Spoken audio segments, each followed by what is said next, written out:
Welcome to the Gritty Podcast. I am your host, Brian Call, and I am joined by my brother, the Gritty Broman. How are you, Brent? I am well. Thank you. So today I wanted to talk about my hunt in Arizona. Had a great trip there, shot a nice buck, archery, over-the-counter public land hunt. It's a tough hunt. And I took a ton of notes on what worked, what didn't work. And I wanted to go over that today and just kind of give folks an idea of, from my perspective, what it takes to get a nice buck on a hunt like that. It's archery. It's a tough hunt. And this year's conditions were especially tough. So we'll go over the strategy and sort of the things that work. Before we do that, I want to remind you to check out Peaks.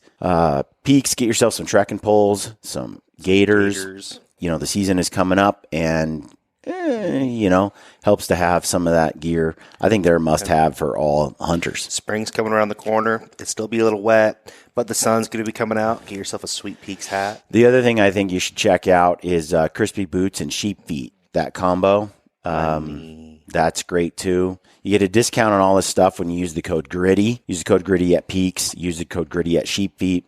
I've mentioned Sheep Feet a bunch because I'm a big fan and they're awesome. They support the podcast as well, so that helps us out. But those insoles, which I've got them right now, this is my crispy tennis shoe, by the way, which I work out in. But then right here is my Sheep Feet custom orthotic insole. These things are just awesome, and they're custom fit to my foot. I was kind of skeptical at first, like, how does this compare to Super Feet, which I had used in the past? For years. There's no comparison. These are heads and shoulders above those.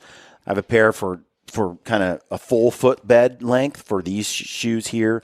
And then I have some running shoes that are the 3/4 foot bed. Like the orthotic doesn't extend to the ball of your foot. And I really like those for running. And I mentioned this the other day. I don't have any like pain in my ankles and my calves and my shins like I have in the past. They seem to be fixing a lot of issues that I've had. And then in boots on the hunts, they're amazing. They take a boot that's already good and they take it to the next level. You could get a Super Feet insert and that works great, but it's not the same. They're still good. They're better than what comes in a boot, but I have a fat foot. Like it's like a hobbit foot. My foot's wide. If you look at my foot, like we did imprints of our feet in the gym here at the Mountain Ops building. Go to your Instagram page. You can see it. Is it there? Yeah. And so you and Jordan both side by side. He's got typical caveman, like running looking feet. Like you would see in the sand. Everyone had pretty normal feet. And then Brian Call's foot goes up there, and it's like a giant It looks flat, like Fred Flintstone's square, flat foot. Which is not. You got an arch. A little bit, but it's pretty flat, But that's just my foot, man. It's a big square foot, rectangle box. It's a hobbit foot, man.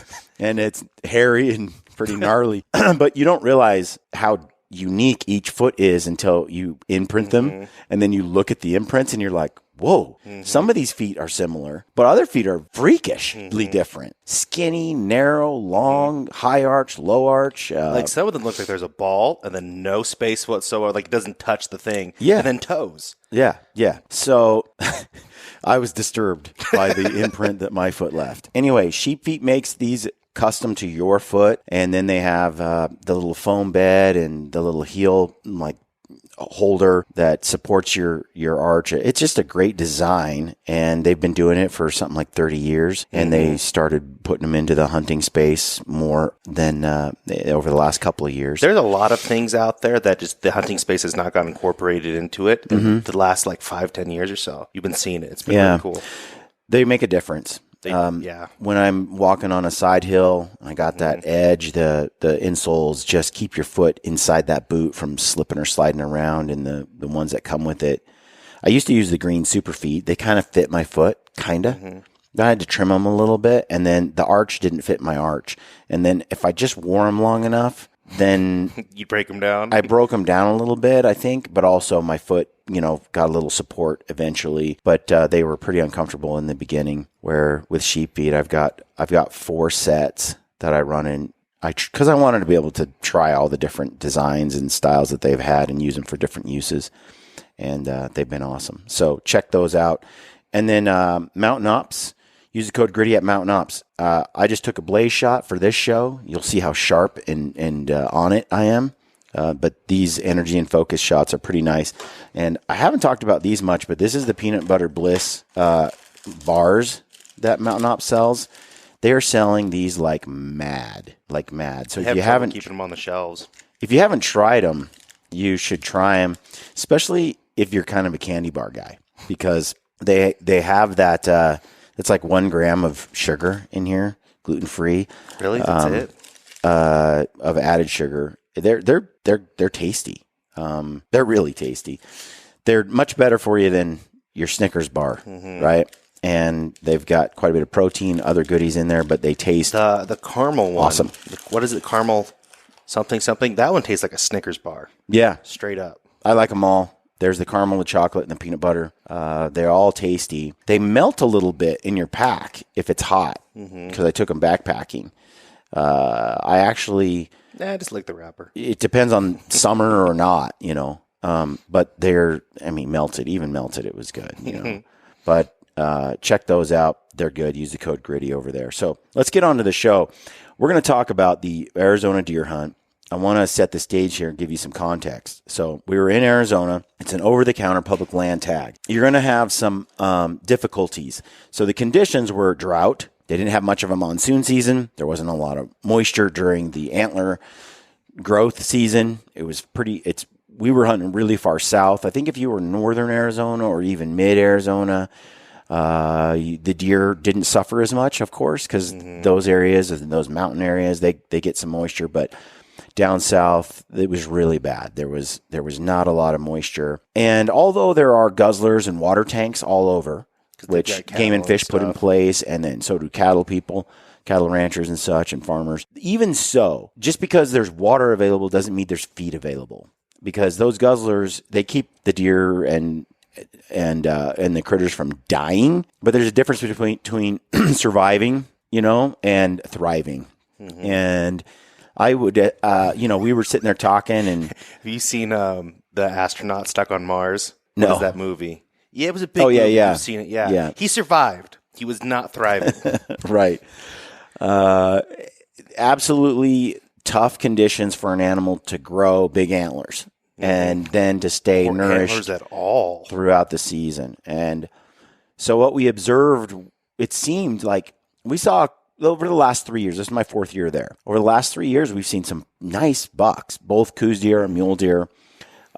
You've bagged nice coos deer and mule deer as well. There's been some big bucks taken that I've seen, but I've just saw those mature deer. I don't know. I'm going to have Jim Heffelfinger on the podcast, but I'm thinking we had some of these deer had 30 inches or 40 inches less than they did in the year before. Really? Maybe only 20. I'm not sure. So, for example, this buck here, I'm not sure what he scores. This is my buck from Arizona. I freaking love this dude. He's a stud. He's old. He had a huge Roman nose, teeth worn down. He's nubby too in the back. He's a nice heavy buck. He's got all the bladed action on the sides here. His bases right here are super thick. His one eye guard's like super triangular. And the eye guards are funny. They come up and curve in. He's a cool buck. Now, this was the second biggest buck I laid eyes on the whole trip. Ryan saw one buck bigger. He scoured that place for like 20 days. Yeah, he was there forever. Shot something last day. Yeah, he shot his buck the day after I shot my buck. And it was my last day, and I think, of the hunt, and Ryan shot his coos deer on his last day of the hunt. There's a real possibility we're both going to go home without filling those tags this year. But he pulled it out on the 9th inning. Mm-hmm. But the conditions were nasty.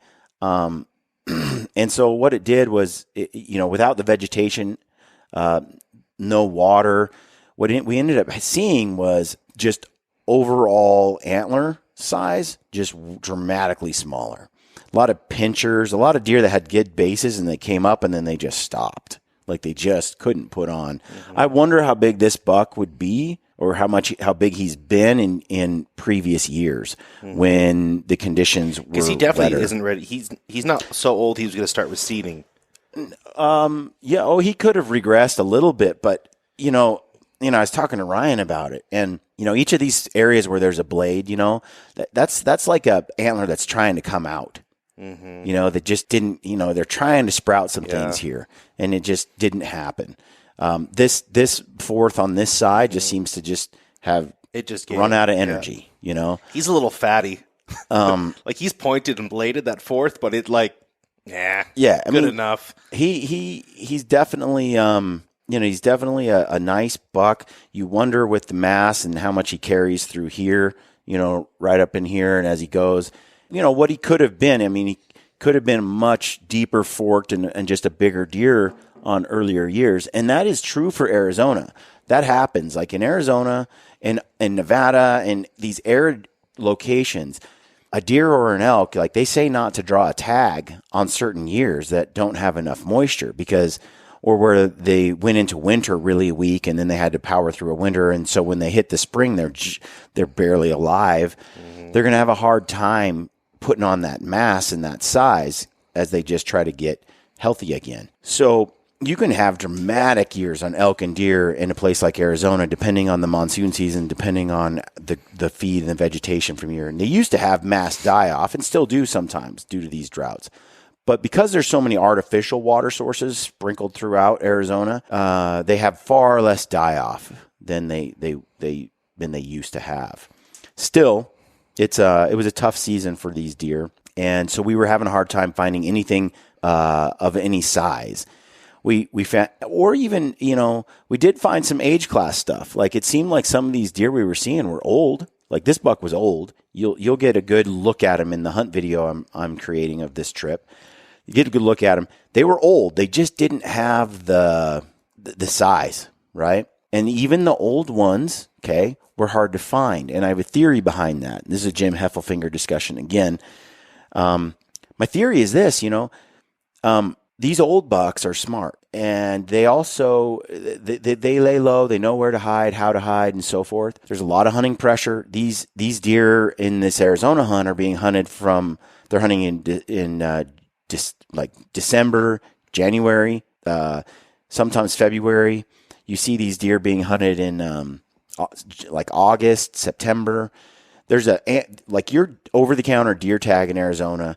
It extends over a long period of time. I imagine that makes some really cagey bucks. So they're pressured all year. Now they behave differently during certain times of the year, right? In velvet, they act one way, pre-rut one way, during the rut another way. But what we were seeing was there wasn't much rut action at all. None. Zero. Zilch. None. Especially the first 10 days or week or so. Ryan was down there days before I was, maybe 5 days or something. And we were hearing reports from all of our friends and other guys that were down there. We're all kind of, we're hours spaced out from each other, an hour, half-hour drive from one another. We're like, are you seeing anything? Are you seeing anything? No, I didn't see anything. And you're getting a feel for what's going on. It was just so dry. I think all the deer were concentrated around water sources. They definitely, they were just wherever there was a guzzler or a big water tank that they felt like they could get cover and then go to.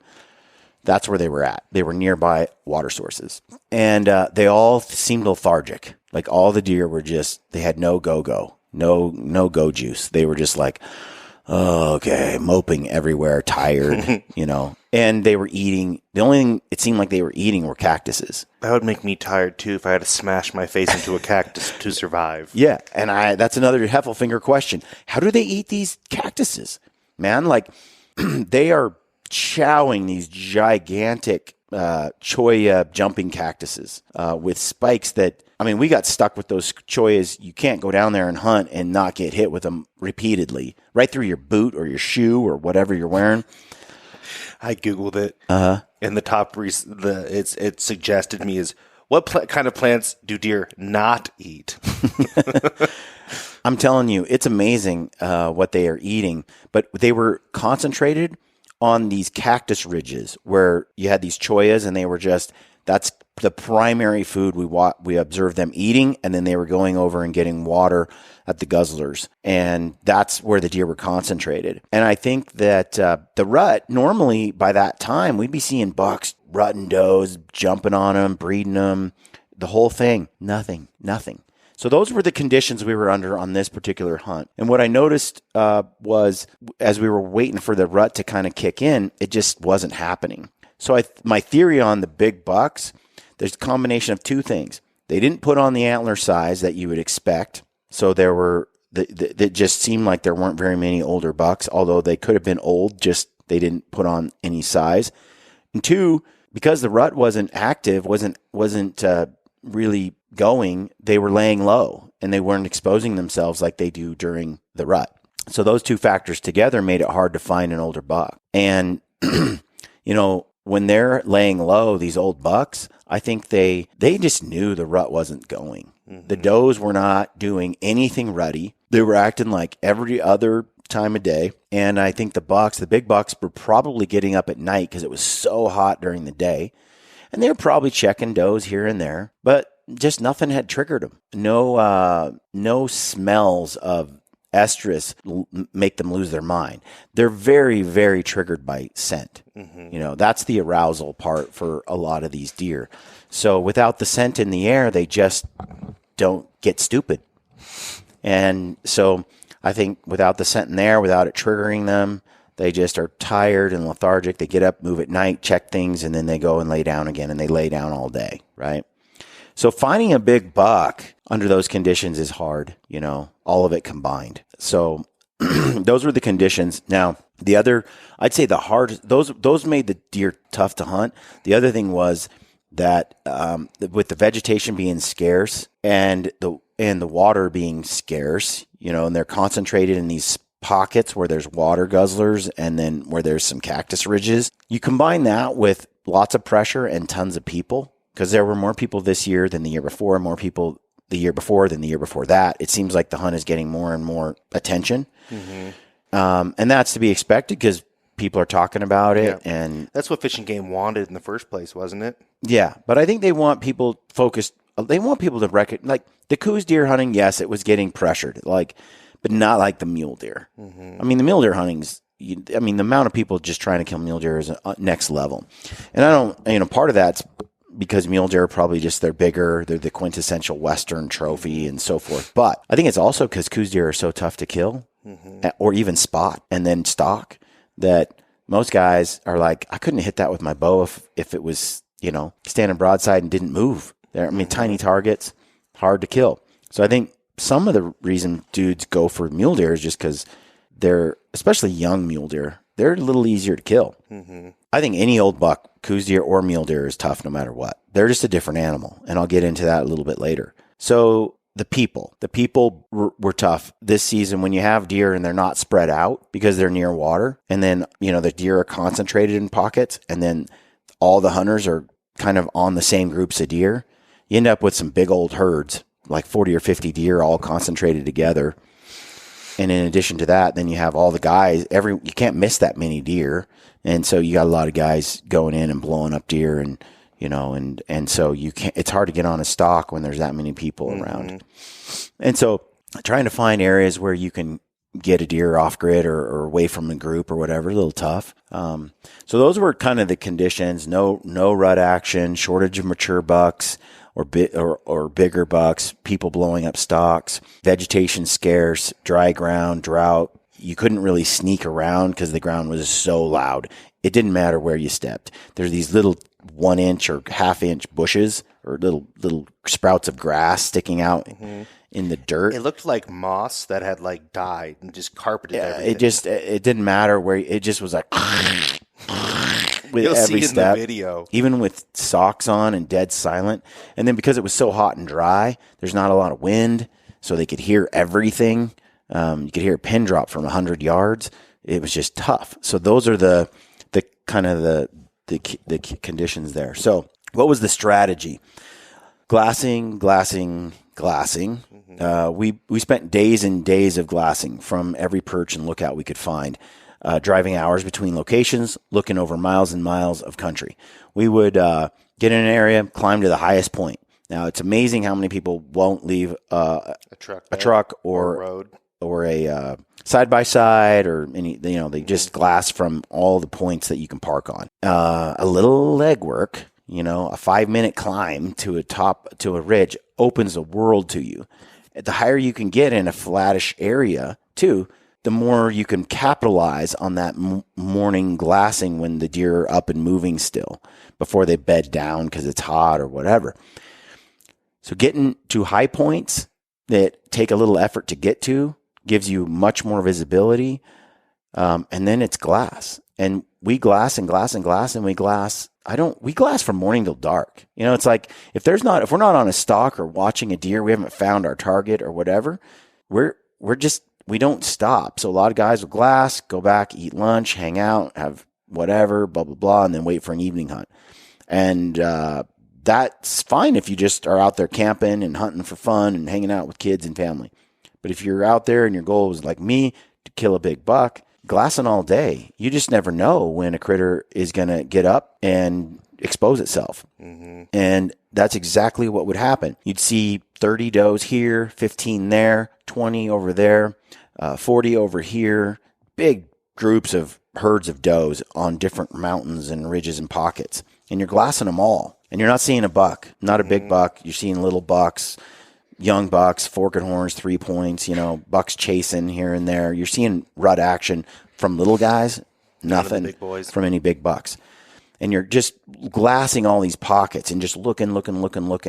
And it might be like 2:00 in the afternoon. You've been glassing since daylight. And all of a sudden, a nice mature buck stands up, walks 3 feet, eats some food, and then lays down and doesn't get up again until 10 minutes before dark. That one moment of that buck getting up, you wouldn't know he's there if you weren't glassing all day. And I think a lot of people, us included, you're looking at a group of deer, you're glassing it, and you're like, I don't see a buck. And you look for an hour or two, and then you're like, there must not be a big buck in that group. He's there. He just didn't get up.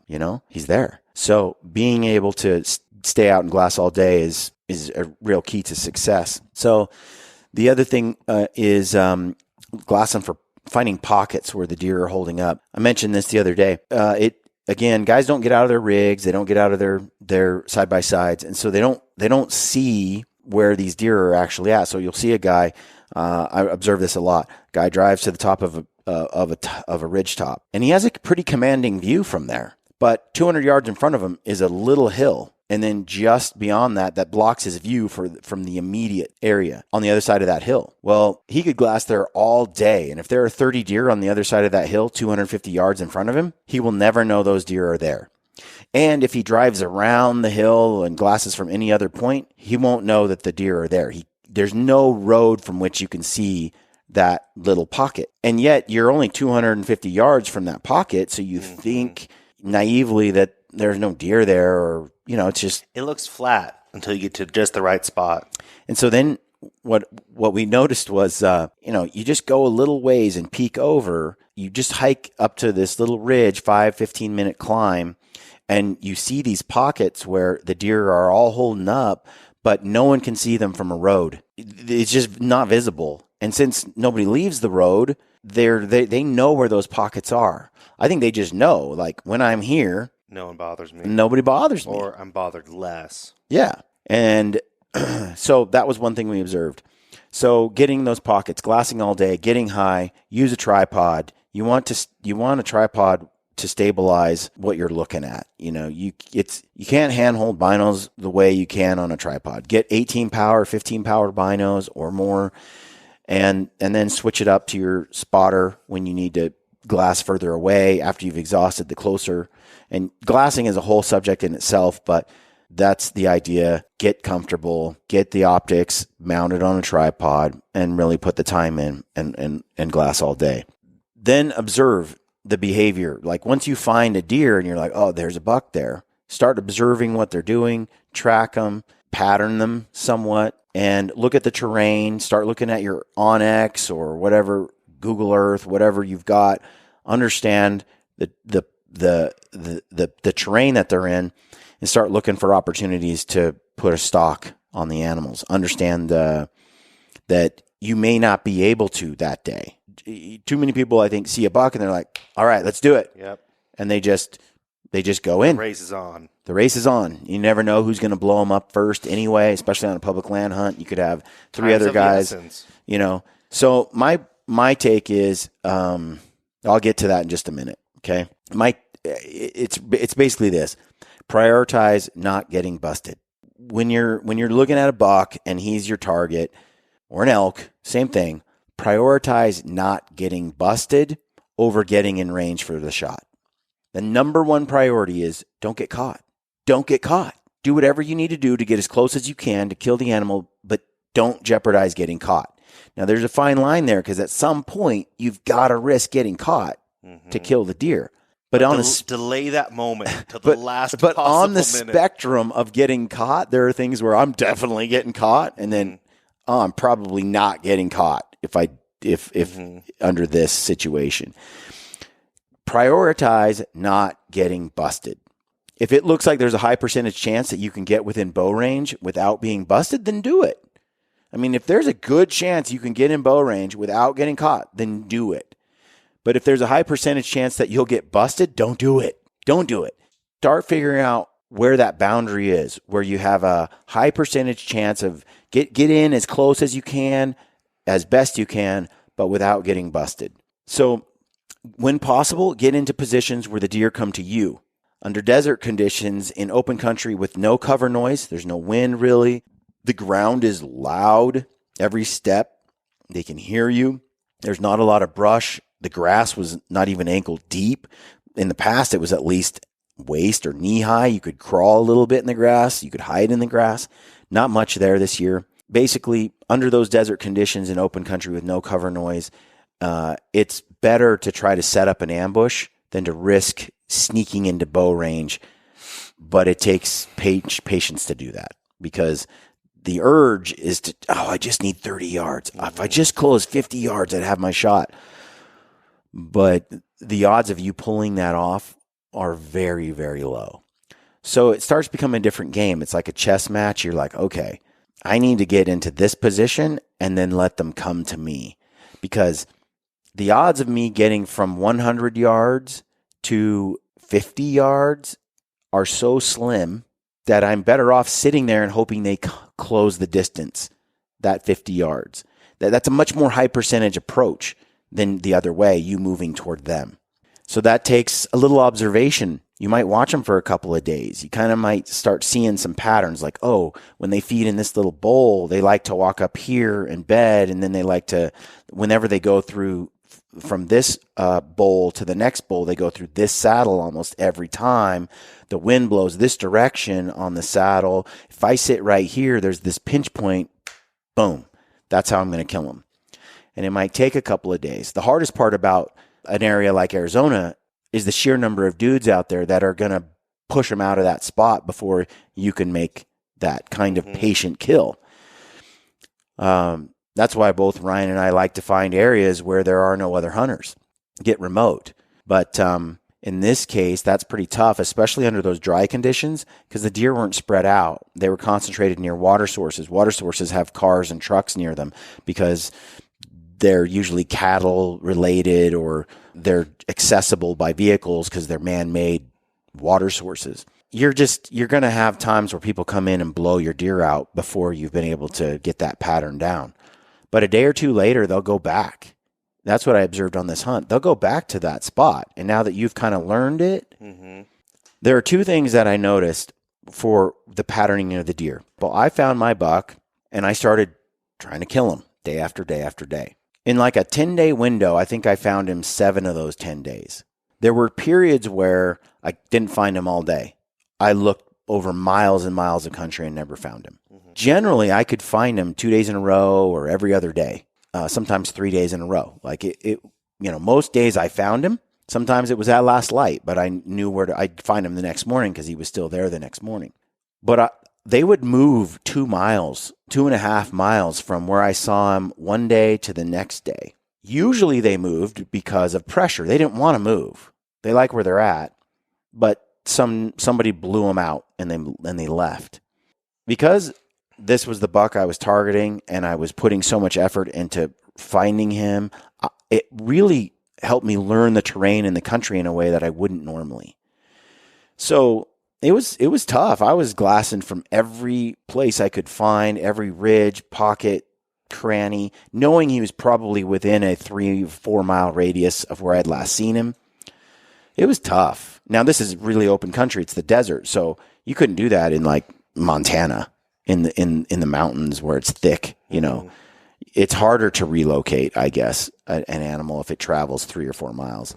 Thankfully, in some of those mountain areas, though, they don't travel that far. They stay in one canyon or the next, and you can spot them when they come out. So I'm watching this buck. I'm relocating him day after day. What would happen is Friday would roll around, and the weekend warriors would show up. En masse. En masse. Crazy numbers of side-by-sides were hitting the roads, campers, trailers, everything. They would crush the mountains. You'd have 4 different groups going after my buck on a Saturday and blowing him out. And then dudes would see him go into this cut, and then they'd blow him out of that cut. And then he'd go over here and blow him out of that cut. And you're just kind of, Saturdays and Sundays, we were just kind of watching. I mean, it's kind of pointless to even try to get in on this deer. Now, I'd have gone for a deer with less pressure if I could find one, but I couldn't. He was the biggest buck, one of the biggest bucks we saw. We saw one other big buck that was a little bigger than him, maybe not as old, but bigger, quite a bit bigger in terms of his score on his rack, but I don't think older, definitely not older. But still, and ironically, it's funny, we found this buck, I found this buck miles from where I last saw him, the buck I shot. And so me and cousin Ben watched this big buck all day, and I got close. I was like 70 yards from him, but the wind burned me. But they didn't actually go anywhere. They went a little ways, and then we watched them just settle down, and then they just went back to hanging out and rutting a little bit. And there was about 40 does with him, and they were just boom. So we went to bed. Did they not bump far because they were just tired and malnutrition, or because normally they would go really far, wouldn't they? Well, here's what happens. When there's probably 50 deer in this group. 1 or 2 does were what winded us on the edge of the group. So those deer spook, right? But the others don't know why. The others don't know why they spook. And they spook for lots of reasons. Javelina walks by. X, Y, and Z, got it. Yeah, some spike or forked horn is chasing them, and they're like, get away from me. Or they bumped a cow or something. Yeah, and so what happens is the rest of the herd goes, well, something got them, but they don't know. Their nose didn't tell them what was there.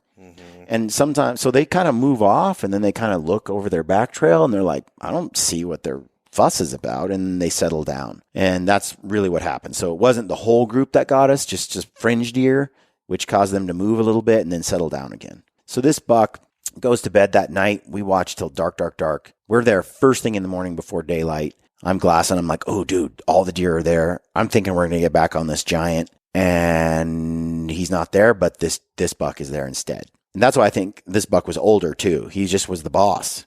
Even though this other buck probably had 20 inches on him or more, this buck was just the bigger, more mature buck. And it looked like he moved in and pushed that buck out. So he was with all those does. So even though he was bigger, he got pushed out by your buck? He had bigger antlers. But body-wise? Body not as big and not as old, not as mature. He was cock of the walk. I mean, he's a big stud buck, but he just wasn't this big. What was funny, though, is I knew where this buck was. I didn't go for him because there was a ton of hunters like all around it. I'm like, I'll wait. In the meantime, watch you approach, and then they'll all just swarm because they don't know what you're going for. Yeah, they don't know, and so I didn't want to give it away. I didn't even glass. When people drive by and we're glassing, we quickly move and glass a different direction, yeah. You know, so that people driving by don't know where we're looking. That lovely public land shuffle. I'm not looking. No, the deer over here. And we were hunting this buck all day, every day, under people's noses. They didn't know he was there, you know, surrounded by people, and didn't know he was there. So you can have a great hunt if you're skilled enough and dedicated enough, even though there's a ton of people around. So this buck moved in, took over that group, but he moved in like 2.5 miles from where we saw him the night before. So in the nighttime, because Ben had eyes, we had eyes on him over there, and then we had eyes on him over here. The other buck over here. We knew where both groups were. So to have that switch overnight, and we noticed the rut was kicking in, like that both bucks were starting to like act totally different. So it didn't surprise me that he probably made some rounds in the night searching for a hot doe, and that group had the hot doe in it, and he pushed the other buck out and took her. And that not uncommon that time of year. It was kind of pre-rut, early rut kind of moments there. So he moved in. Anyway, it's just to say that these deer move around. you can find them over and over again. And once I did that, I started to realize where they would hide during the weekends. So that was fascinating to me, because what I would find out was during the weekdays, they had a place they wanted to be, but and they would go there, but during the weekdays, there weren't hardly anybody there. Like, it would become a ghost town on some of those weekdays, Tuesday, Wednesday, Thursday, nobody there, or one or two people. Night and day difference. So the deer would behave differently, and they would go to areas that they prefer with better water, better feed, better shelter, whatnot. They just happen to be where the weekend warriors are. Just where all the people were too. So they'd push out under pressure on the weekend to these other spots, these other pockets, and then they would move back when they didn't have the human pressure. So that was one thing that caused them to move around. The second thing that caused them to move around was once the rain came. So some storms hit, it poured rain. Once that happened, there's a little snow even a couple days later. Once the rain hit, everything changed overnight. First of all, once it got drenched for a couple of days, the ground got quiet. I mean, all that crunchy stuff wasn't crunchy anymore. 2, the deer no longer had to congregate around those guzzlers, which they'd been, just right next to for too long. And instead, they could move off into broader country, because all the little water drainages had little pools of water in them. You'd see these rocks that were flat, kind of like this table with indents, and they'd catch water, and they were like little pools of water everywhere. So the deer didn't have to travel anymore to these guzzlers. And of course, a lot of the feed near the guzzlers has been hammered, because that's where they've been congregating. So as soon as they got water out in the country, they left, they dispersed. Then you started seeing deer in all new areas, definitely spread out, and they weren't concentrated as much. Then the hunters, when they rolled in, they weren't concentrated all in the same spot near the water. Hunters had to sprawl out too. So everything got a little better once the rains came. Also, what seemed to happen was the rut kicked in. I mean, it's like these does, all their hormones were like, hold on. We can't be going into estrus. We can't be having babies right now, because we're all malnourished and we have no water, and we'll probably lose a fetus if we do. We can't do this thing. It's like nature doing its thing. We're going to postpone the rut as long as possible, and maybe be so now malnourished we won't kick into the rut at all, because nature knows we won't be able to carry the baby to term anyway, right? Rains. It was like within a few days, everything greened up. Like, it rained a number of times, sun would come out, and everything turned green. And you're like, wow, this is like a transformation right before your eyes. And the deer started getting, you could see there was a pep in their step. They were eating, moving around, and the rut kind of came in, and all of a sudden behavior changed right away. That was the other thing, the weather conditions and the human pressure had a lot to do with where the deer would congregate and hang out. So back to what worked and what didn't work. I was saying earlier, one of the things you should never do is cheat the wind, okay? Understand thermals. Pay attention to what the wind does at each time of the day. Wait for wind changes. Wait for reliable thermals to kick in, even if it only leaves you with a 45-minute hunt at the last light to get your opportunity. Thermals, when there's no storm or weather coming in, and it's just a regular old day, wind patterns are kind of predictable, and they're thermal. They're related to thermals. So in the morning, it's cool. The sun is coming up. The wind will blow uphill or downhill, depending on the hot and the cold from the day. You could be on a ridge top, okay? And if the sun is out the whole time, you can get a somewhat consistent thermal. Generally, though, if it's kind of a dry day, that wind has the potential to switch. But where it really gets you is when clouds come in. So you have sunny, it's hot, and you're like, okay, I got a reliable wind. Then the cloud comes in and blocks the sun just for a second. And change that temperature? Completely, the winds go, wait a minute. They cool off, and the cold wind hits some hot wind, and all of a sudden, your wind reverses, swirls, goes different directions. Then the clouds move off, and the wind dies. No wind. Lovely. And then you just got a slight breeze maybe going in your favor. Mm-hmm. But if it's that kind of conditions, you're not going to get in bow range, because as soon as those clouds come again, or it's just not reliable, those thermals aren't predictable, they're going to bust you. So you got to pay attention to what the wind is doing, track it throughout the day, you're there a week or 2 weeks. You hit every third weekend or every weekend you're out there. Just know that, generally the wind blows uphill here until 10 o'clock or 9 o'clock, and then it blows down. I only have till 9. Like, I watch some people do stalks from far away because, we're glassing, and I'm like, oh, they're on a stalk. And I look at their stalk and I'm like, they're doomed. They're doomed. Before they even start. The wind is in their face and it's great. And I'm like, and they're sneaking in, and I'm like, it's 8:30. He has 25 minutes to get that shot, or that wind is going to be at his back and those deer are gone. Sure enough, 25 minutes. Boom. All the deer blow, run off because they smell them. You can see it ahead of time. Now, if that hunter had waited, or he had known that the wind was going to switch, wait until the wind switched, and then he could have come from the other direction. I don't like racing against the clock because that's not a good recipe for killing a deer. So the best thing to do is move in as close as you can with a good window of time to do the stalk.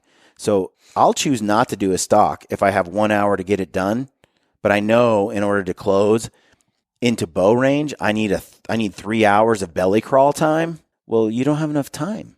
So it means waiting for the wind to switch to get into a better position so you can have 4 hours to move in on your stalk. But a lot of times it's you don't get to go in at all. But you understand thermals. The other thing is wait for the weather to change. Wait for the storm to come in. Pay attention to the forecast. If you know on a Thursday, okay, we're going to get some weather. Why don't you watch that buck Monday, Tuesday, Wednesday? See what he does, where he goes, where he beds, where he's hanging out. If he gets bumped, relocate him. So that when that weather day comes on Thursday, you know where he's at. There were a number of times where we knew the weather was coming, but unfortunately we didn't have a buck patterned and pinned down. So when weather came, the weather tends to hunker them down. Heavy winds especially. When there's heavy winds, the deer don't like to get up and move around. They just are like their ears, they can't hear, they know they're vulnerable. They kind of just tuck in. They probably don't like the wind either. It's uncomfortable, cold. Glassing up a deer on a windy day like that is really tough. You're probably not going to pull it off. And so the best thing to do is know where he is before the weather day comes. So you're like, oh, he's in this pocket. So the next day when the weather hits, you're on him. Unfortunately, there were a number of times where weather hit and I didn't know where the deer was. And the whole day I looked and couldn't find him. And some of those days were just useless because all you do is walk around and deer would jump out of a cut because they're hiding in these low cuts where the wind is being blocked by the hill. You know where they're at. You're just not going to see them before they see you. But it's such good conditions for sneaking up on animals. So you hate to waste a weather day, a storm or something. But one of the days where I almost killed the buck was a weather day. And the night before it was nice and clear and no weather. And I'm like, okay, got him. He goes down into a cut.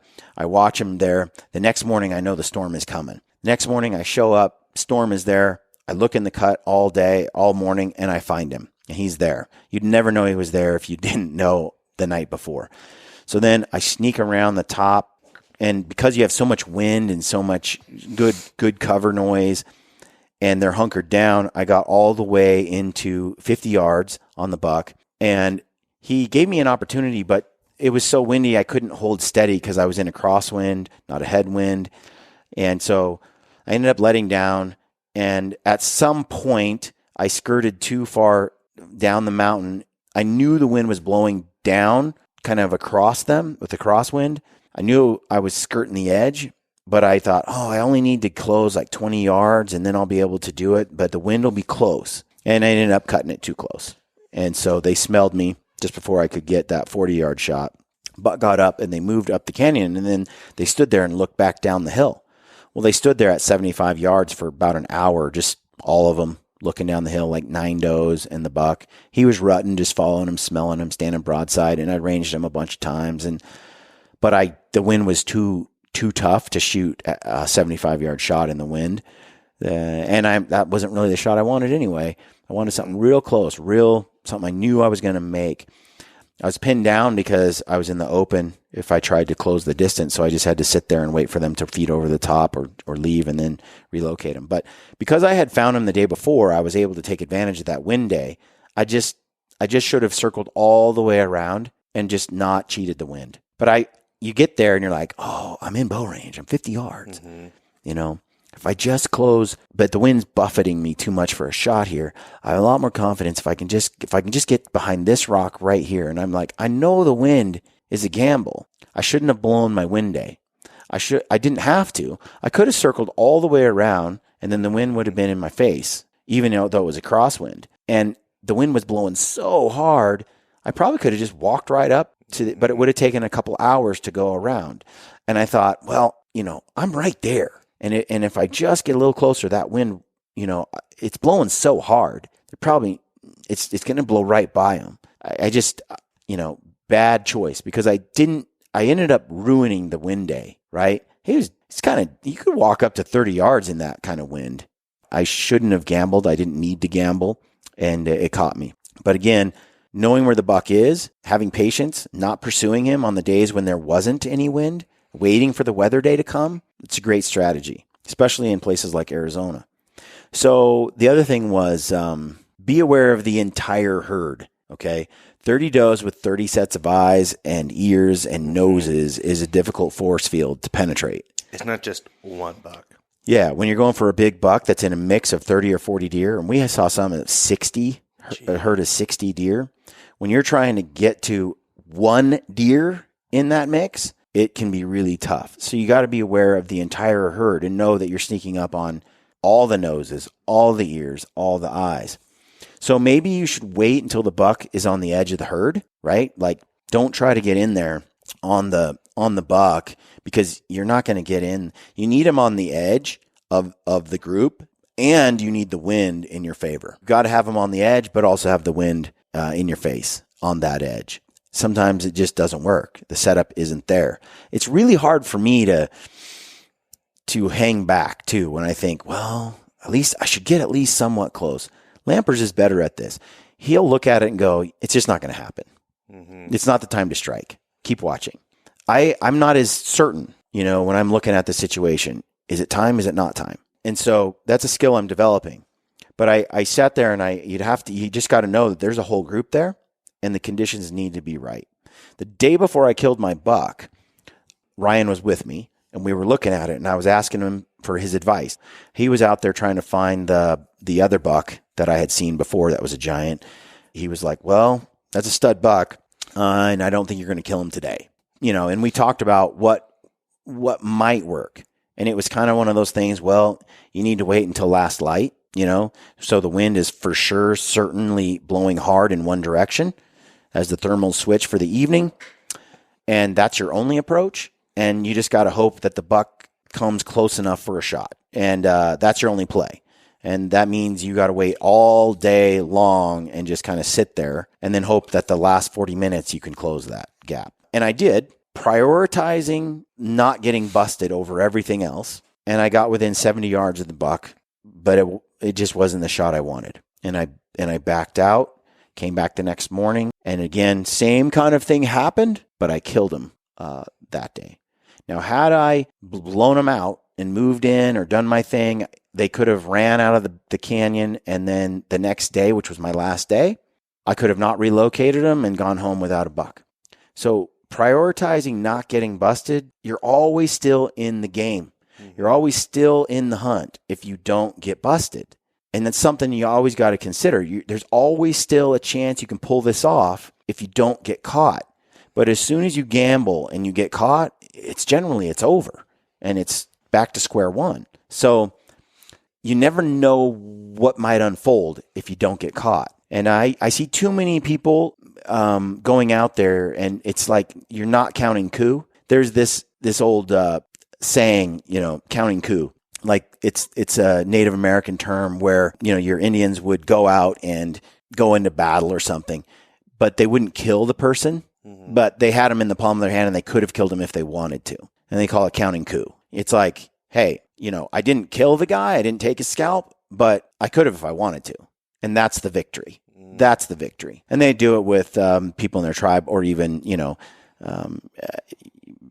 people that you would sneak up on that you're probably your buddy. You're like, I'm counting coup here. I could have killed you. You know, that kind of idea. It's like, I'm counting coup. It's a victory for me, if I get close and I never get found, I never get detected, and I back out and I can come back the next day. I didn't kill him, but I was close and I didn't get caught.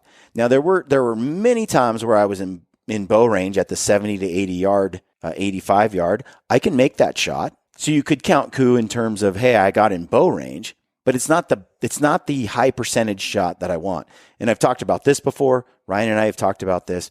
Gamble on the stock, not the shot. Gamble on the stock, not the shot. So I passed up on shot opportunities that I'm fairly certain I would make for a better shot opportunity. I'll risk getting caught for a better shot than risk a shot that's not great and then not get caught. You know what I mean? Like, gamble on getting caught over taking a shot that's not super high percentage. And only you know what your limitations are. Mm-hmm. And I get to a point where now it's like, I want to do whatever it takes to kill that animal. So I want to kind of make sure that when I take that shot, he's dead. Like, that's just what's going through my head. So you got the whole herd you got to pay attention to. One of the best ways to do this is when you have that many eyes and ears. And this is the same strategy I used for all the open country elk hunting I did this year. Because generally most of my elk hunting was spot and stock. Same with these deer. Figure out which way the wind is going. Wait for it to be reliable. Get in as close as you can to the edge of your 30 or 40 does and hope that buck comes within range. Or get where you think that group is going to travel. You're like, okay, they're bedded here, but they love to feed here. I'm going to get in that travel corridor with the wind in my favor, and I'm going to get him when he comes by. Basically, you're waiting for the deer to come to you. That is a much more deadly process under dry, quiet conditions than you trying to sneak in and getting busted by 40 different does, right? So, getting into that pinch point or predicting where they go is not easy to do because I feel like it would require a couple of days just to figure out where they're going to go, minimum. It requires days of saying, well, they didn't come by where I wanted them to. They didn't come near enough to me. If I had been 20 yards closer, I'd have had the shot. But if you were 20 yards closer, you might have been busted, right? So there's this game you're playing the whole time with where to set up. So the idea is to pattern them, get into position, predict where they're going to go, and wait for them to feed to you. It's a delicate balance, trying to figure that one out. The thing about that, too, is when there's a big group of deer, sometimes what happens is you get in that pinch point, but you got to get in the pinch point in a way that if a bunch of does feed through that pinch point before the buck comes, because there's like 40 deer. What if 20 deer go through that pinch point and then the buck comes, after the first 20 go there? Well, are you going to get busted by the first 20 deer? I mean, do you need the first few deer to come through to be your buck to make this setup work? And if you do, don't do it. Don't do it. If you need the buck to be the one that comes through the pinch first, you're probably set up in a bad spot because the odds are some other deer are going to go through first. Some fawn that's hungry and not as cautious is going to drag its mother, and they're going to go through that pinch before the big buck does. So setting up in pinches far enough away that with the solid wind, using terrain, that's another thing. Use terrain like at your back. You're always looking for a setup where they can't circle behind you and bust you, but the wind is still in your favor, right? So I'm usually setting up in quite a conservative manner. Again, because I'm prioritizing not getting busted. And then I'm setting up there and I'm hoping they come within range. But I'm in a spot where 20 or 30 does can come by me and I still won't get busted until that buck comes by me. Same thing with elk in open country when I was waiting for a group of elk to come through trying to get the big herd bull in a group of 40 animals, 50, 60 cow elk. It's like, it's that game you're playing. The other thing is, maybe like in this hunt, I knew I had some days waiting for the rut to kick in or striking when the rut is right. It's a good decision because a week earlier, the deer were behaving completely different than they were a week later. So I had deer on such high alert that a couple times I got busted. They saw me from 100 yards away, barely move my head, and they locked on, and then the whole herd locked on, and then they left. Fast forward a week or so later, doe is squatting a pee, the buck is sniffing her and chasing her around, he's obsessed with the doe and all that, and all the other deer are acting funky. I'm sneaking along, and I look to my right, and there's 3 deer looking at me. A week earlier, they'd be gone. They look at me and they look at me, and then I just slowly crouch down and walk back, and they went back to feed. Totally different animals, totally different behavior. That happened multiple times. So I'm not going to sit here and tell you I'm some incredible hunter. I need deer to be dumb. I need them to be foolish because of that rut. They're a totally different critter when they're not horny, when they're not distracted by their hormones. Those deer were just not on the same level of cautiousness. They didn't like I was there, and they kind of walked off. But the day before, they would have told the whole group, and they would have moved 2 ridges over. They're just different. They're just different. So waiting, patterning this buck, following him, tracking him, seeing where he goes and all that for a while until he's acting stupid. That's, if you have the days, that's a good strategy. Just like waiting for weather, waiting for the stupidity.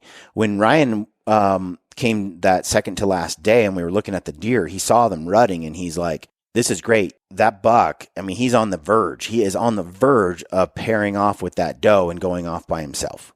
We were both, he's like, watch him. We need to watch him all day and wait. And hopefully he takes that doe and they just go off alone together and then you kill him. And that's exactly what happened the day I killed him.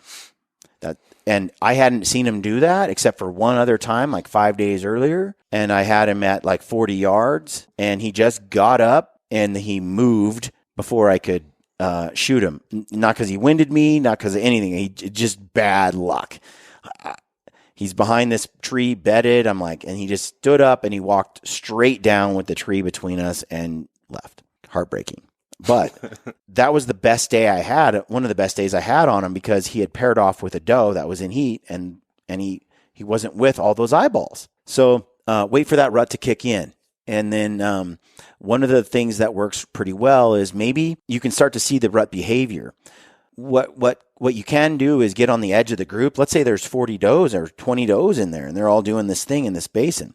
The wind is going to be in your favor for 3 or 4 hours or until dark, right? At this edge of the group where you're 40 or 50 yards from the herd, right? From a few of those deer, you set up shop there.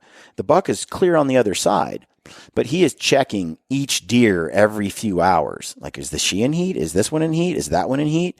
And what you do is you kind of sit there and you get near the edge of a group and you wait for that buck to come along and check the deer right at the edge where you're at. Takes patience, but it works. And that's, in fact, what happened with the bull elk I shot this year, spot and stock. Got in there. I was 15 yards from a 5x5 and like 10 cows. He was way on the other side of the group. There was no way I was going to be able to sneak up on him. I had to go through 30 deer, 30 elk between him and me. I just had to wait, though, because he was so horny. And he was like, are you in heat? Are you in heat? Are you in heat? Mm-hmm. And he was just bouncing around, and it was a matter of time, and he came up there, circled up to near my location in bow range, checked some cows, and I shot him. But there were a couple of days where we did that exact thing, where we were on the edge, and he just never quite came close enough. But with the rut, they're going to wander around and check those critters. You get on the edge, and you just be patient, wait for them to come to you. Again, it's the setting up ambush, waiting for them to come. So don't give up. Don't get frustrated. I know that's hard to do, and I do get frustrated. But a lot of times when you think you're busted, you're not. Those deer will spot you. They'll go, boom, got him. But sometimes if you just sit still enough, long enough, it's like they trot a little ways off. They warn the group, and you just freeze, man. Just wait. Don't move. Don't give them let them doubt. And you'd be surprised. Sometimes they just go back to feeding, Don't move. Just freeze. Don't get low. Don't lay down. If they're going to see you get low and lay down, don't move. Don't give them anything. Don't give up. Don't quit on it. Just sit. Just wait. And it might be an hour or two later, and then they're like, I don't know, that thing never moved. And then they just walk, 30 yards further and then lay down. Then get out of sight. And then maybe you need to back out for 2 hours or so, let everything cool down and try a different approach. Or maybe just stay there and wait 3 or 4 hours, and then start making your way in. Just wait 3 or 4 hours. Seriously, don't give it up. When I killed my buck on the last day, I got busted by 3 does that smelled me. And I thought, oh, crap, this is it, But because they never saw me, and they did smell me, and then they kind of circled up and they went over this ridge. I was like, oh, they blew all the deer out. Or not. Maybe maybe the herd didn't see them. Maybe the herd didn't, maybe they're still right there, even though it seemed implausible to me. Well, in fact, the other deer watched him walk off, spooked, and go over the ridge, but the big buck just was like, yeah, I'm not getting up. And then 2 hours later, I killed him. So, don't give up on the situation. Don't quit. Just you'd be surprised how often that situation can fix itself if you just freeze and lay low and give it time. Like I said before, gamble on the stock, not the shot. Wait for shot opportunities you will make. As long as you don't shoot and you're not busted, you're still in the game. If your buck is just at the edge of your range and then he's going to walk over the hill and cause you to have to regroup and start over again, that's way better than trading all future opportunities that day and the day after and the next day for the poor shot opportunity you have now. Our mom used to tell us, don't trade what you want most for what you want now. And I think this is the same wisdom here. Delayed gratification. Don't trade the shot you want most, the 40-yard, the 30-yard, give me shot. Don't trade that shot for the poor shot you have now. More often than not, I am learning through experience that not taking what I want now for the better shot later is paying off big time. And that's with rifle or a bow. The concept is the same. So when you're sitting there and you have a shot, you're like, man, I hit the target 9 times out of 10 at 80 yards with my foam target, my bow in my backyard. I can do this. Maybe don't. Instead, think about, that's not the shot I want most. The shot I want most is the one I never miss, 45 yards and under. If you're still in the game, consider not trading that shot for the shot you have in this very moment. Because you never know, 2 hours later, that buck might give you a 20-yard shot. As long as they don't know you're there, and as long as you haven't fired an arrow, you're still in the game, and you never know what can happen. So try not to trade what you want most, which is a dead buck, for what you have now, which is not the best shot, okay? The other thing is practice shooting your bow all day, every day, especially on a hunt like that. Now, I know when I'm backpacking and so forth and I'm out in the country, it's a lot harder to do that. But on a hunt like this, where I was sleeping in my cargo trailer each night, I had my target out there. I'd get out in glass and I'd drop my target on the ground and I glass, shoot arrows, glass, shoot arrows, glass, shoot arrows, glass, shoot arrows, shoot arrows. I was shooting all the time. Some people don't. Some people don't need to. I just find that I am so sharp when I'm shooting 3-4 times a day, shooting for an hour or so in the afternoon. Make it a habit to just keep shooting. So by the time I have been there 10 days and that buck gives me that shot, I'm so sharp, I don't miss. And I'm pretty sharp at long range. It's also sobering because you're sitting there on, let's say you're glassing that morning, you see your buck, and you're just keeping an eye on him. You throw up your target and you're shooting 40, 50, 60, 70. Well, it's super windy and you're realizing, 60 yards is not easy in today's conditions. Like I did in those conditions, because I'd been shooting in those conditions at a target earlier that before 2 hours before I went on the stock. I knew what my limitations were. That long shot wasn't going to work. I wasn't proving it with the foam target next to my truck. It's not going to work because now I have a live animal there. It's like I know where I'm at. I also know on a still day, I've been drilling that target at 90 yards. I didn't miss. I'm feeling sharp and confident. I might take that shot. I've done it before, but I'm sharp. I know where I'm at. That's what I do. That's what works for me. Again, the goal is, what do I want most? A dead buck. So I'm only taking shots I'm really confident in. And I might feel like 90's a great shot, and I'm very confident on that day because I just put 12 arrows in the 10 ring that day, an hour earlier, and it's still quiet. Everything's solid. I might do that. If I'm not doing that day, and it's like I was only able to do that at 65, well, that day I'm 65 yards and in. That's where my confidence level is. So I just think it's smart just to stay sharp. I remember going up north and hunting bears in BC, and I was up there and I was shooting in camp, and it was an archery bear hunt. And as we were flinging arrows, stacking them down range, our friend Jeff Lander, he said, "You know what? You shoot all the time, every day. I have dudes come up here and they never once practice.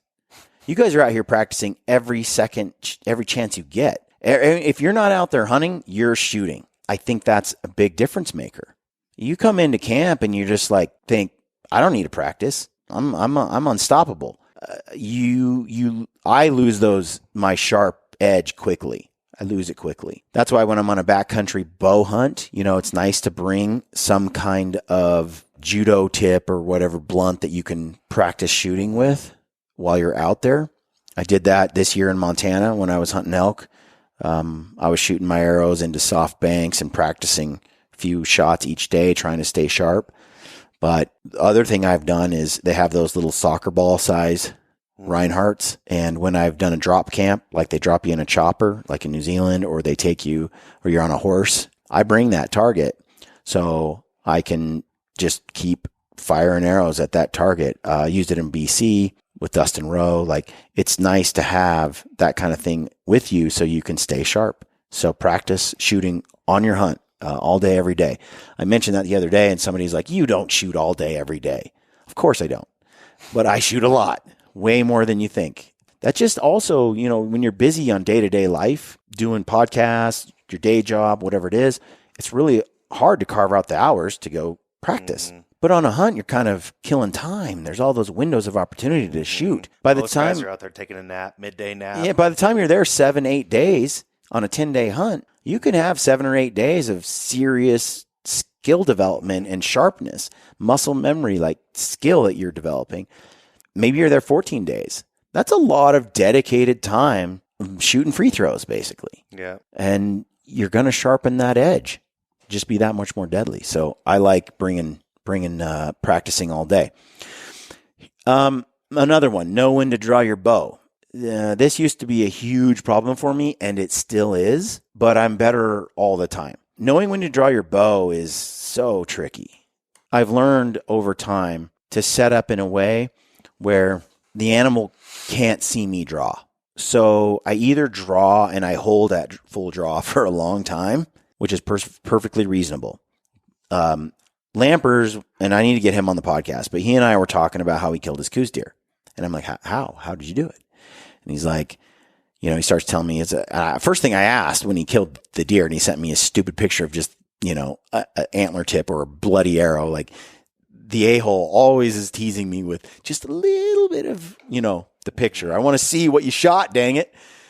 But I asked him, like, how far was the shot? Because coos deer are hard to close the distance on. And he said 18 yards. I'm like, you son of a gun. How'd you do that? We'll get his story, but he basically set up and let the deer come to him.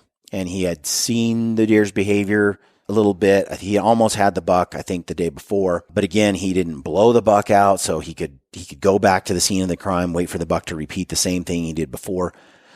I don't know for sure if that's what happened. We'll find out, but that's kind of Ryan's strategy often. But he said he came to full draw before the buck was even near him. As soon as he knew he was coming down the trail on this pinch, he was at full draw. And then I was like, well, how long? And he's like, I held full draw for more than 3 minutes. And you'd have to, because there's no way, just the sound of your garment, your shirt moving, you pulling your bow, like, these deer are so alert and so switched on and so aware. It'd be very, very tough to try to, and within that bubble at 18 yards, I mean, you're breathing, your heart rate, like they can hear your heart beat. Well, your clothes, you're going to rub against it's each just, other. It's the just bow so, makes some sound as it comes back. And so maybe the arrow drags across the rest. So he drew that bow long before the deer got there. And then he just held. And then when that deer came into the window, at 18 yards, he was able to. How long did he hold it for? Over 3 minutes. Was he counting? He doesn't know for sure, but it was a long time. I know for me, 2 minutes, and I'm starting to really lose like stability. 2 minutes is a long time. It's different if I can set it down a little bit on my hip or cant it a little bit and then just slowly erase it. But that's cost me animals. Yep. So I've learned that you just hold. You just suck it up. You start shaking, who cares? You just have to hold anyway. And I held my bow back on my buck at least 2 minutes. Not 3, but it was at least 2 minutes.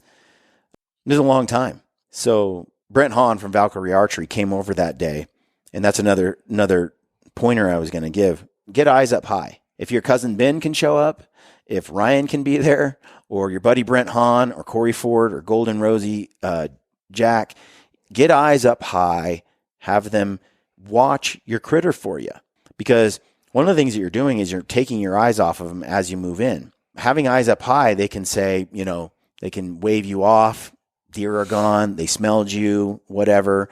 They can give you pointers and directions. In the state of Arizona, they can call you on the phone and they can say, dude, they smelled you. They're totally gone. Don't spend the next 3 hours belly crawling that ridge. It's a waste of time, right? That's handy. It's handy. Yeah. And so if you can do that, do it. And the other thing too is when you kill a buck, shoot an animal, having eyes up high is nice. If that deer runs 200, 300 yards and doesn't leave a good blood trail, and they don't always leave a good blood trail, even if it's a fatal shot, eyes up high, they're like, yeah, he ran right there and died. It's nice to have that. So eyes up high. So back to holding at full draw for a long time. Brent watched me hold my full draw, and he's like, why isn't he shooting? Why isn't he shooting? Because from his perspective, it looked like that buck was in my lap. And he was 85, 65, 55, 40, 45. But each of those times, that buck was kind of didn't give me the shot I was looking for just yet. But I was holding and I was waiting for that shot. That's the perfect opportunity. So Ryan held his at full draw a long time. I did the same thing. So knowing when to draw, that's so tricky. I've heard the guys at Born and Raised say, draw early and draw often. And I think there's actually quite a bit of wisdom in that. Now, if you draw too early, it can cost you the opportunity, right? And you see that sometimes. A guy draws way too early, and then he's back, and he had, observing the elk's behavior, let's say, as it's coming through, he could have chosen to draw a little bit later. And there's a lot of screen cover between you and him where you could have drawn when he walked behind a screen. So now, especially with Coues deer, this has taught me in open country, Arizona desert type hunting, mule deer, when you can set up, if you can set up so that the deer at 30 or 40 yards out from you will walk behind some cover, give you a chance to draw, and then they walk out, that's an ideal situation in my opinion. Because let's say I set up behind a bush that's right in front of me, okay? Well, it's great because it provides me cover, but now my shot lanes are like crap. So if you set up in front of the bush, which is ideal and especially necessary for elk, if you set up in front of the bush, then you have all your shooting lanes, right? But with Coues deer and mule deer, 90 yards and in, you're set up in front of a bush and you go to draw your bow. Bing. Yeah, it's tough, man. Even if you're like super slow, it's tough. A Coues deer, they got to have their head down in the grass. You need to have some things happen for you, or they have to be looking in the opposite way. Like a lot of things need to happen for you to draw when you're standing in front of a bush in that kind of country. And I don't want to gamble and just hope that they weren't looking when I went to draw. So not after all that work. So setting up in front of a bush is really important instead of behind a bush. But what works really good is if 30 yards out from you, there's a number of bushes that the deer will have to walk behind and then walk out of. Then you have all these shooting lanes, plus you have a draw screen that the deer is right behind the bush and he's going to step out and you're going to be at full draw. That way you have all those shooting lanes open, but that screen is way out in front of you instead of directly in front of you. And that's exactly what I did with my buck. I set up, had a big old ocotillo behind me, cactus, provided some shade and a shadow. I got into that little shade. I knelt down really low because they were locking on to anything vertical, anything standing up. I was like low in the shadows on a little hill with that ocotillo behind me, tucked into the darkness. That's ideal. And then as they came around the corner, right, as soon as I saw them, and I have a Garmin Zero, so this is a luxury I have, I still ranged like 85, 70, 65, 50, and I knew where I predicted they were going to go was this little depression in a big flat rock. And in that depression was a pool of water. And I had seen a few of the deer from that herd get up earlier, go and drink that water, and then walk up the hill. So I got in position so that I would be there to shoot them if they came and got a drink of water. Now, the problem was the wind would occasionally blow straight up to the water. There was no way to set up on it without the wind switching every now and then. Usually it stayed in my favor. So I got as close as I could, knowing that I had watched these deer, and they stay bedded, the old buck, the old doe. She was an old doe, smart doe. They would stay bedded until the wind switched and started kind of blowing in their face. And then they got up and they would move. So I knew they were just laying there waiting for the wind to switch so they could go get a drink. That's what they wanted. They didn't want to walk over there like these other dumb younger deer with the wind at their back and get a drink of water. The problem was a bunch had done that, and one group had come in, and I was close to that, but still 150 yards back, waiting. So I was there. I could sneak in as soon as the wind changed, like boom, boom. And generally my wind was okay. But one group came across, and the wind just happened to switch for about 50 seconds, a minute, and it blew right to them. And I thought, oh, my whole setup's gone.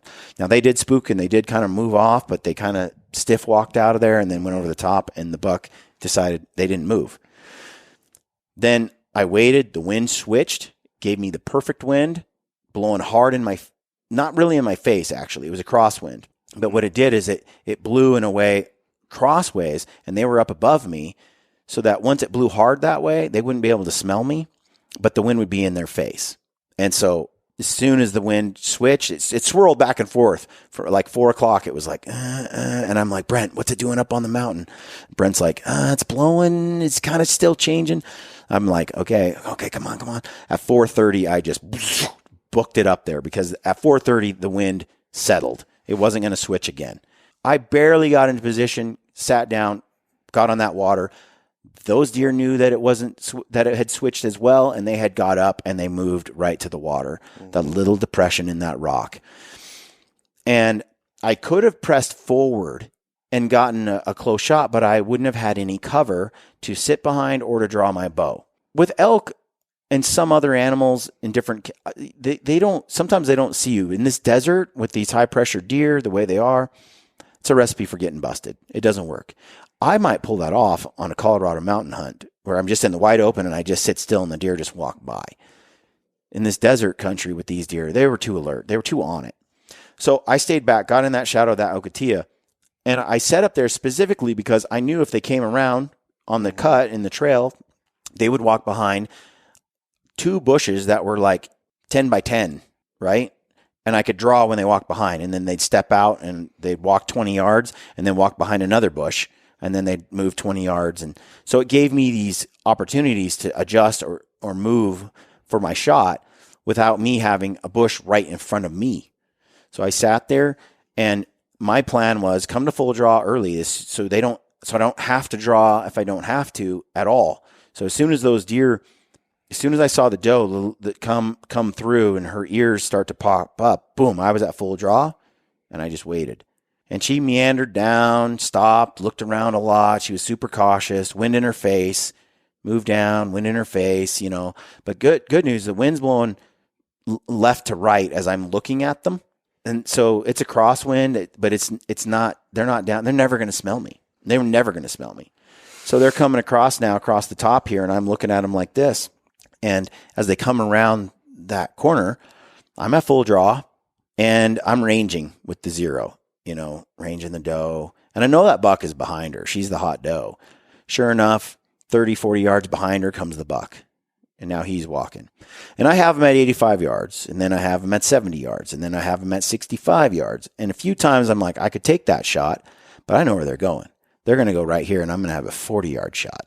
So I decided I had a lot of cover there. I knew I'd be at full draw for a while, though. And you never know. They freeze, and they just sort of sit there for a while looking around. Mm-hmm. And they look around. They could do that for 5 minutes. But I figured, if I got too tired, there was enough screens with bushes that they'd walk behind. I could let down if I had to, and also redraw again. The goal, though, was just to man up and hold it as long as possible. So I held it there, and sure enough, they came around. It took them quite a while. I don't know how long is a full. In fact, a couple times I was like, should I let down? No, I'm feeling pretty steady. Even though I'm fatigued here, I'm still feeling steady. And I held it on the pin on the deer the whole time, so that I was always pretty much ready, kind of there. I've done things in the past where I've kind of lowered or I left it at full draw but didn't have the bow up and ready. And it's a little less fatigue when you do that, but then you got to move it. You got to move it. And that little bit can be the difference between killing and not killing. So I held it, kept it on them. As they came around, they dipped down into this deep cut, but narrow. It's only like 6 feet wide, but it's like just a craggedy hole. And water shoots down it, right? It's just rock. There ended up being too much brush to shoot through, and they went in the hole. Well, I'm kneeling down. So at that point, when they disappear below the hole, I stand up, still at full draw, real slow, and I have my stockings on and a pair of socks and stuff over them, so I'm pretty quiet. And it's been raining in the last couple of days, so the ground is not like it used to be. So I stood up, and then I took 3 or 4 steps to the hole, and I started to aim down the hole, and I had a decent shot. There's a little bit of grass there, but then the doe stepped up out of the cut, went on the bank, side of the bank there, ranged her 43 yards, and she stood there eating a bush, totally chill. I let go of the Garmin, the button there, dropped my 43-yard pin. I confirmed on the top, it says 43 yards, knew I was set. Buck steps into her spot. He's standing right behind her. She takes a couple more steps. He stands there. I settled the pin where I wanted it. It went through my sequence and smoked him. All of that was like knowing when to draw, how long to hold it, playing it smart. Too often, I think, we rush. There was a lot of shots where I'm like, now's the time. Now. What if he walks again? And it's like, as long as I don't fire that arrow and they don't know I'm there, I'm in the game. And I didn't want to take a shot that I wasn't super confident on. And it took a lot of patience to let him get all the way in range. I had a friend years ago tell me, take the first shot you can make. And I used to think that was good advice. Now I think don't trade the shot you want most for the shot you have now. I've learned actually, just because I can make a shot at 60 yards and I'm pretty consistent with that, doesn't mean, if there's a good chance I'm going to get him at 25, why not? So again, I gamble on the stock rather than the shot. I gamble on getting busted rather than gamble on that. I waited for a better shot, and I smoked him. He died in 5 seconds, 6 seconds. Knowing when to draw your bow, it's a challenge. It did bite me in the butt earlier. I had this buck in bow range, and I didn't play it right, and it caught me. So it's always a challenge, but be thinking about when to draw your bow and your strategy for getting your bow, getting to full draw. A lot of times guys get within that bubble and they have their moment, but it's that part of it that costs them the animal. Like Lampers, he just draws like 5 minutes before he shoots, and then it's like you're already there. I could have let down my bow a bunch of times. In fact, when I got up off of my knees, I could have let down, got off of my knees, walked over, and then drawn again. All that would have taken a lot of extra movement. Deciding to be at full draw the whole few minutes and then getting up while still at full draw and then slowly sneaking over there. It's like everything micro movements. It just paid off.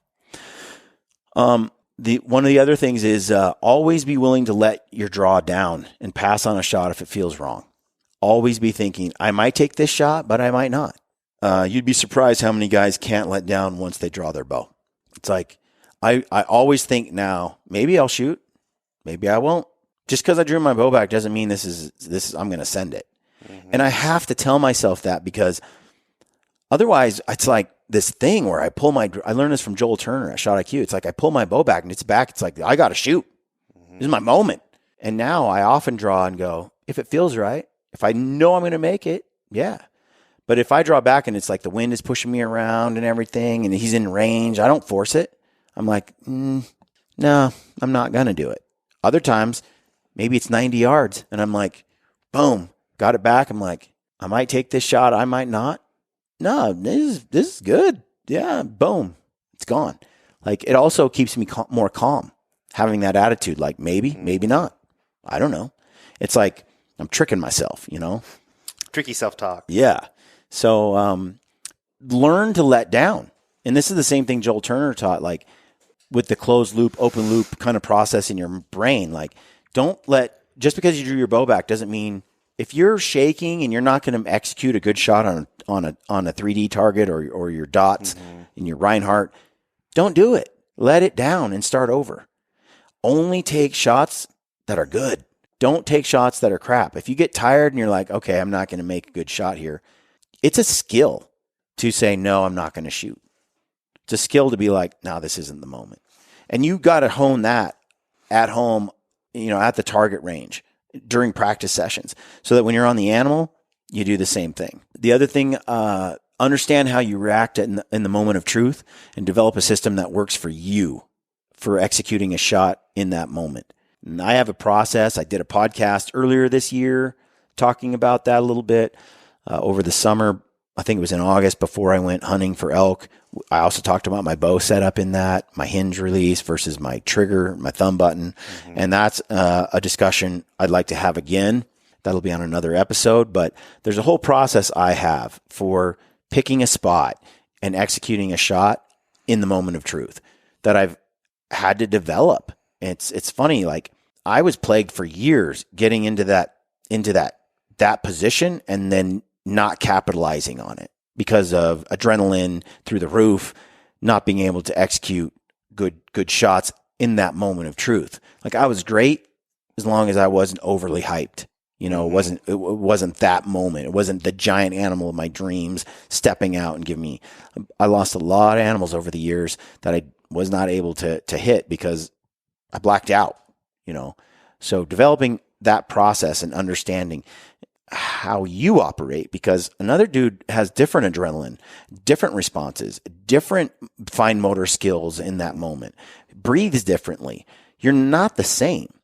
How your body sweaty hands, others don't. Yeah, exactly. How your body reacts is not the same. How your mental ability works. We have a dad that is like the Incredible Hulk when he gets adrenaline surge. He's got like an extra gland that dumps adrenaline. It's like he could flip a car. It's like Popeye with spinach. When his adrenaline kicks in, get out of his way. Like he'll punch you into the next universe. Yeah. There's a superhuman quality about that. It's like that Viking berserker thing. Like a switch flips. I'm not that way. I'm just not. You're not that way. We have elements of that though. Yeah. We do have serious adrenaline surge, but not on Dad's level. No. I also won't have to like immediately use the bathroom afterwards. Every time with that kind of adrenaline, he's got to take a crap right afterward. It's over. All the bowels have to be done. I want to do some research on that. But first, the superhuman Hulk Hogan comes out. Then later, the other thing. People are different. People experience things differently. And what I would do often is listen to somebody, how they handled the adrenaline and all of that, and go, oh, that must be what I do. Realizing later, over time, the best way to figure out what worked for me was to experiment with it. It's like reading a book on paleo diet or keto, or the Mediterranean diet or whatever it might be, vegan. And you're like, oh, that's a one-size-fits-all. If every human did that diet, they'd be good. Yeah. What people usually find out is actually, keto is horrible for this guy and phenomenal, life-changing diet for this guy. Yeah. And the more I learn about gut health and genetics and your own, I learned like how unique your system and gut biome and body and everything is from whether you were born vaginally or C-section. Like there's huge differences in people's bodies and metabolisms and everything. And so you have a whole evolutionary history and genetic code that's unique to you. And trying to then copy what so-and-so does or how they react, or some people thrive on dairy. Some people are crushed by dairy.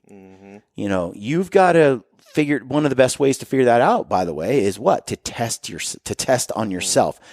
You got Tim Ferriss out there for years. I early on when he first came out with the 4-Hour Work Week, a book on how to basically ditch your blue collar or white collar job and do still a great book. What I do today. In fact, him and Dave Ramsey were the two books that probably are the most impactful they're the catalyst for this entire show in terms of the tactical how to extricate execute yourself from your job into the new one, into a new dream, right? There's practical matters like being debt free and so forth, and building savings and all that are, and then there's practical matters in how to exit a job while building a new job. All that stuff I got from those things. But Tim Ferriss, he was sitting there telling people how he would do experiments on himself, from diet, exercise, like all sorts of stuff. He's a self guinea pig. He's a guinea pig. He tests himself like thoroughly with blood work and all sorts of things. Kind of your Ben Greenfield kind of stuff, where he could figure out where he was at. And what he learned was he's unique. He's a unique individual with different needs, unique needs, and a body that responds in a certain way. And I think that's the best way. Like, you do an elimination diet, let's say, which means you just move yourself to like the blandest, most basic foods that you can digest and easily handle. Then you start adding some of those foods back in after you've done that bland diet for a month or two.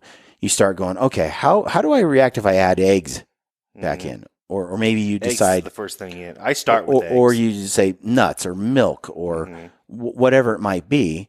Nightshades, your peppers and your tomatoes and stuff. There's certain things that people have severe reactions to. But they also have minor micro reactions that are so small or so chronic they don't realize them. Right. So doing an elimination diet where you eliminate most of your foods that you consume, and then adding back in ones that work and then don't work, you're like, oh, that one made me feel better. That one made me feel crappy. I got all this mucus and my gut hurts, or I'm not as alert. I'm sluggish when I eat this food. So you go like, take that one back out, and you add a new one in. It takes time. And you're paying attention to your own body, and you're going, okay, what's working, what doesn't work? And you build out a process for eating and diet that helps you optimally thrive. But you're your own guinea pig. You test it on yourself. I think the same thing is true for learning how to kill an animal in the moment of truth. I don't do it the way Ryan does it. There's probably some overlap, right? Things that work often can work for everyone. But for me, I started to go, okay, let's emulate best you can the nervousness that comes from a giant animal. Like, shoot with your peers on camera at the Total Archery Challenge, publicly, right? Like, put money on the table. If I make this shot, then it's $100. Or put a dare on the table. Like, if I don't make this shot, I've got to eat fermented beans. It's like, give yourself some stakes that make it, that cause the nerves to jump. Adrenaline is different than fatigue. So I used to confuse that a little bit. For example, you'd run up a mountain, run back down, do a bunch of push-ups, get super tired. Your adrenaline, you're breathing so hard. Now you got to try to make an 80-yard shot with that kind of, yes, you're tired. Yes, you're shaky. Yes, but it's not the same as adrenaline. Adrenaline, you lose fine motor skills. Like, you have a hard time. You can't put a needle. Now, when you're tired, you're a little shaky, but you can still keep the motor skills. When adrenaline kicks in, it's a slightly different type of feeling. Now they mirror each other in a lot of ways, but they're not the same. No. So, learning how to perform under pressure with your bow is unique, I think, to each individual.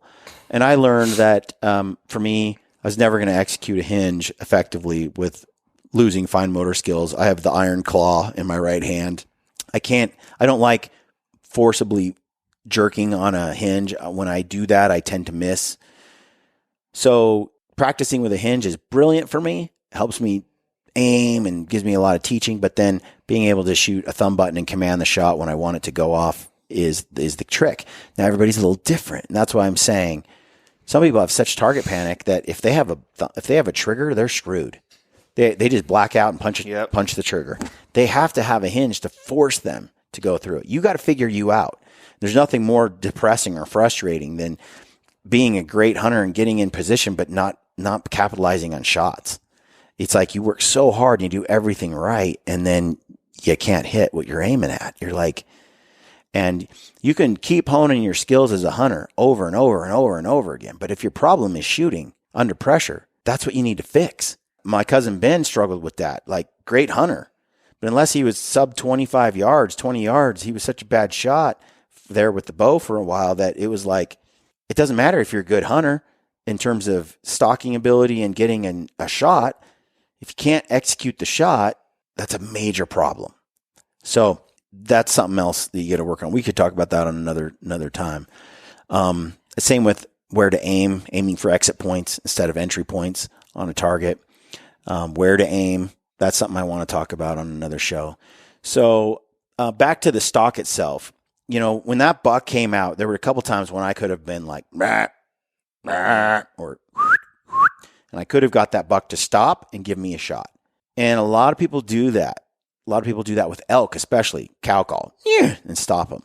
I try to avoid that at all costs. Now, I will do it if I have to, but I'm very, very cautious about it. It's sort of like what I said earlier. As long as they don't know you're there, you're still in the game. When you give that grunt or you let that sound go, you're now taking the control of the situation. You're putting the ball in their court. You're saying, okay, I'm gonna give away my position, my control over this moment, and I'm gonna share it with my quarry. I don't like doing that because most of the time, some of the time, a lot of the time, you're like, meh, and you stop it, and they just run, or they jerk their head, or now they load their haunches, and when they shoot, they dodge, or they don't stop, and then they stop behind a bush. But now they heard something, and now they're onto you, and you don't have a clean shot. So many things can go wrong, and so for me, it's like just wait. If you can, wait. I waited until that buck gave me a shot. Never knew I was there.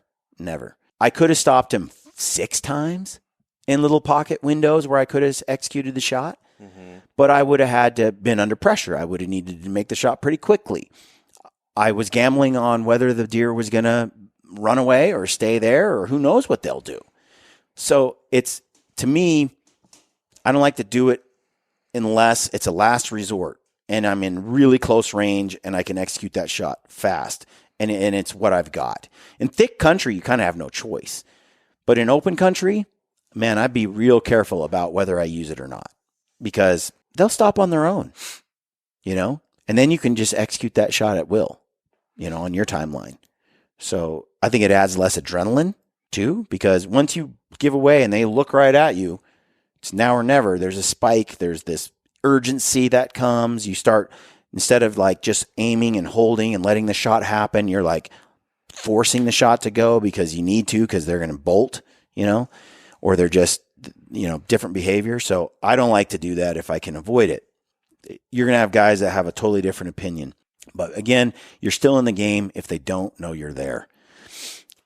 The other thing is use sneaky feet and move like the slow hand of a clock. Crawl all the time. Get low. Stay low. Inch your way into things.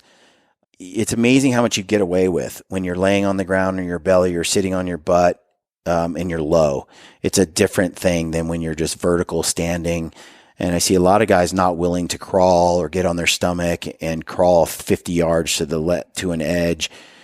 When you're willing to crawl 50 yards across a span or get down low like that and come to an edge and look over, it's, yes, those deer at the bottom of the hill, they may not see you until you're right at the edge. So you could have the luxury of just walking over there. But what if there's a doe bedded 50 yards to your right that you don't see? It's always that possibility. So if you crawl to that ledge and look over, even if that deer sees you, they see something crawling. Is it a javelina or is it a person? And a lot of times they lock on, they get up, they don't like it, they walk away. They think, is it a javelina? I don't know what it is, but I'm leaving. If they see you vertically, it's over. There's a lot of value in getting your butt on the ground and getting low and crawling and sneaking on the ground. It sucks.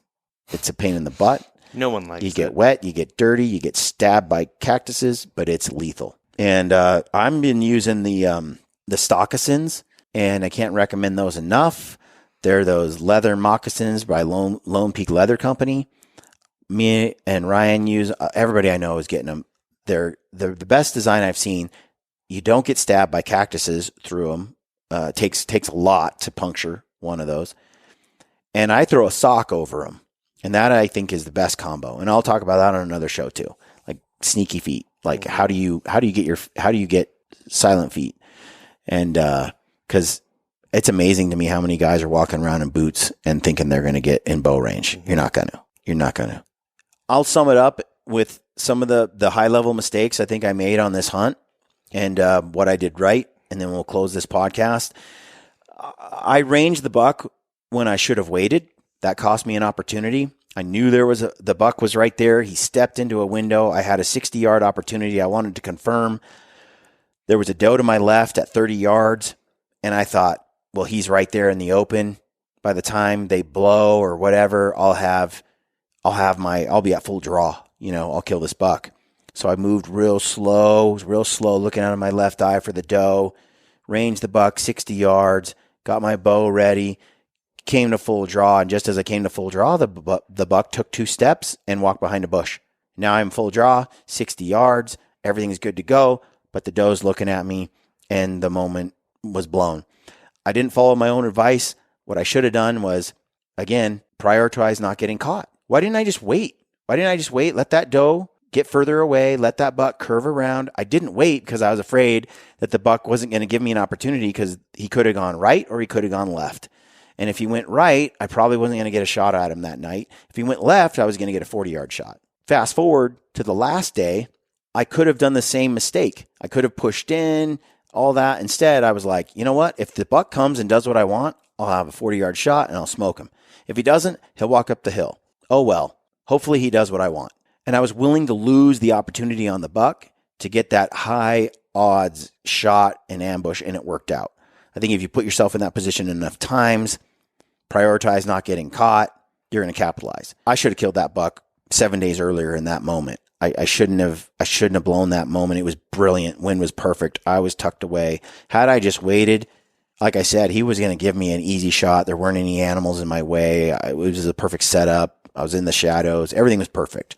I just got too greedy, and I was willing to blow my position and get the shot off before he went maybe the wrong way. I should have gambled on, if he goes the wrong way, I don't get the shot, but they never knew I was there. That would have been the better choice, and I think he would have done what I wanted, and I would have got that shot. Made that mistake. I tried to cheat the wind a couple times. I shouldn't have done it. I should have just backed out, gone around, got the wind right, and I'd have had perfect chance, especially on that bad weather day. I moved closer in when I should have stayed and let him come to me. It's a delicate balance, but there was a couple times, had I just stayed where I was at, the deer were going to come. It takes more patience.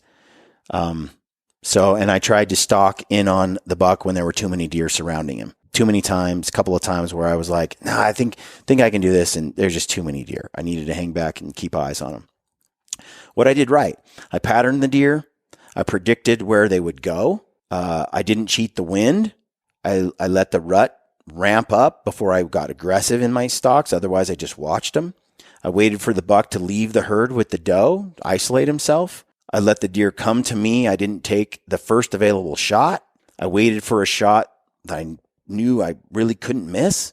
I executed that shot. I had eyes up high to tell me, like, is he still in place? Did he move? All of that. I was willing to let the buck get away if he didn't do what I wanted, knowing that my odds were poor of succeeding if I pushed in. I was either going to get an excellent shot or the buck was going to get away. There was nothing in between. And I chose to gamble on getting an excellent shot or letting the buck completely get away rather than trying to push for a low odd shot but get him.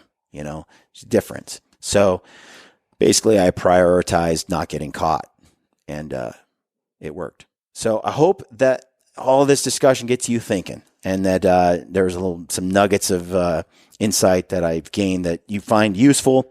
Again, I think it's nice to get other people's perspective, and so we'll get Ryan on here. It'd be fun to talk to Brent Hahn. Brent Hahn owns Valkyrie Archery. I did the podcast the other day about the new Hyde mechanical broadheads that I used on this hunt. I think if you didn't catch that one, you'll like it. Use the code GRIDDY at Valkyrie Archery and you'll save 10% and get yourself some of those sick broadheads. Check out Black Eagle Arrows for their X-Impact micro diameter shaft arrows. I love those. And get yourself that arrow rig if that high FOC setup interests you. It's deadly. So thanks for tuning in. As always, appreciate all the support we get from you guys. Stay gritty.